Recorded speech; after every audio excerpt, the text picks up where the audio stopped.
जो market infra related यानी कि जो एक्सचेंज वाले जो शेयर हैं या फिर बाकी जो और कुछ काम करते हैं उनमें अच्छी तेजी है। एमसीएक्स का नाम तो लिया कुणाल ने। बीएसई की अगर हम बात करें, बीएसई में करीब करीब 3% के आसपास की तेजी है। अगर हम पिछले 5-6 सत्र की बात करें तो ये जो शेयर है करीब करीब 15% के आसपास चल गया है। सीडीएसएल, एंजल वन, ये तमाम शेयर अच्छी रफ्तार दिखा रहे हैं। ओशो, बीएसई को लेकर एक व्यू चाहिए क्योंकि बीएसई में हमने देखा था कि भाव इसके चले गए थे 2100 रुपए के नीचे। अब वहां से एक स्मार्ट रिवर्सल है। सवाल यह है कि क्या अपनी तेजी को बीएसई होल्ड कर पाएगा, क्योंकि बार बार वो प्रश्न पूछा जाता है कि क्या जो वीकली एक्सपायरी है उसको खत्म करके क्या टेन्योर बढ़ाया जाएगा। अगर बढ़ाया जाता है तो निश्चित तौर पर जो ऑप्शंस का वॉल्यूम आता है उसमें थोड़ी कमी आएगी और इसके चलते बार बार हम कमजोरी देखते हैं ऊपरी स्तरों पर। इस बार क्या कुछ अलग आपको पैटर्न नजर आ रहा है शेयर में, और क्या अपने गेंस को बरकरार रख पाएगा शेयर? बिल्कुल अभिषेक जी, अगर हम देखें कैपिटल मार्केट से रिलेटेड जितने काउंटर्स हैं उसमें ऑब्वियसली न्यूज के वजह से थोड़ा सा हमें फॉल बैक देखने को बिल्कुल मिलता है एंड उस पर बहुत ज्यादा प्रेशर भी बिल्टअप होते हुए दिखाई दे रहा है रूमर्स एंड न्यूज की वजह से।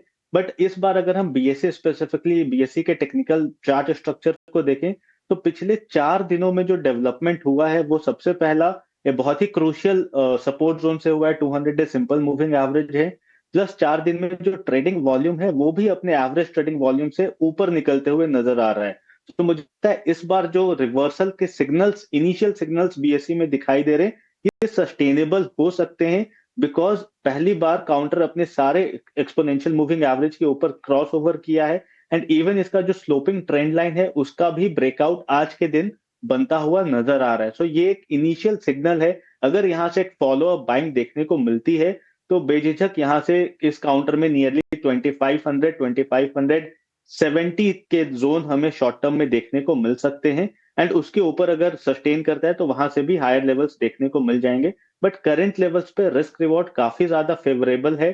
2300 के आसपास होवर कर रहा है। यहाँ पे बाइंग का एक अप्रोच लेकर के चला जा सकता है। 2500 2570 तक के लक्ष्य हमें हायर लेवल्स पे देखने को मिल जाएंगे एंड वहीं स्टॉप लॉस इसका जो सजेस्टेड रहेगा, जो काफी स्ट्रॉन्ग सपोर्ट है, वो नियरली 2140 का है। तो 2140 के स्टॉप लॉस से काउंटर को बाई करके चला जा सकता है। 2500 फॉलोड बाई 2570 के टारगेट्स हमें देखने को मिल सकते हैं।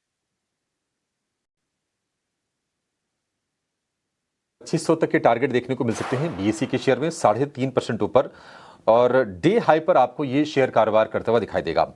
बाजार में एक और सेगमेंट है जहां पर सेहत काफ़ी दुरुस्त है और वो है फार्मा का। फार्मा में अगर आप देखेंगे तो सन फार्मा में करीब 1.5% के आसपास की तेजी है। सिप्ला का शेयर चल रहा है। अरविंदो में तेजी ज़्यादा है। लुपिन में भी करीब 3% के आसपास के, और मल्टीपल ट्रिगर्स भी कुछ कुछ बन रहे हैं। स्टॉक स्पेसिफिक भी न्यूज़ आ रही है शेयरों को सपोर्ट करने के लिए। कुणाल, कोई फार्मा शेयर जो आपको लगता हो कि यहाँ से पैसे बना के दे सकता हो, थोड़ा सा अगर किसी को लंबा भी रखना हो, मान लीजिए 2 से 3 हफ्ते, आपके हिसाब से वेल प्लेस्ड कौन सा शेयर है? के इंडेक्स की अगर मैं बात करूं तो जो वेल प्लेस्ड शेयर मुझे लगता है वो है टोरेंट फार्मा। टोरेंट फार्मा दो है कि फर्स्ट रीजन ये है कि यूएस एक्सपोजर काफी कम है, तो वो एक एडवांटेज पॉइंट है स्टॉक के लिए। और मुझे लगता है कि यहाँ से एक अच्छी बाइंग इंटरेस्ट दिखाई देनी चाहिए। सो स्टॉक एक कंसोलिडेशन के फेज में, बट कंसोलिडेशन के लोअर एंड के चैनल पे है। सो आई थिंक एक अच्छी बाइंग अपॉर्चुनिटी है अक्यूमुलेशन के फेज में, तो बाय ऑन डिप्स का अप्रोच रखना चाहिए यहाँ पे। हायर लेवल्स पे जो इमीडिएट रेजिस्टेंस है वो है 3700 के आसपास, वो एक बार निकलता है तो स्टॉक को में एक मोमेंटम आना स्टार्ट हो जाएगा जो 3900 4000 तक स्टॉक को लेके जा सकता है।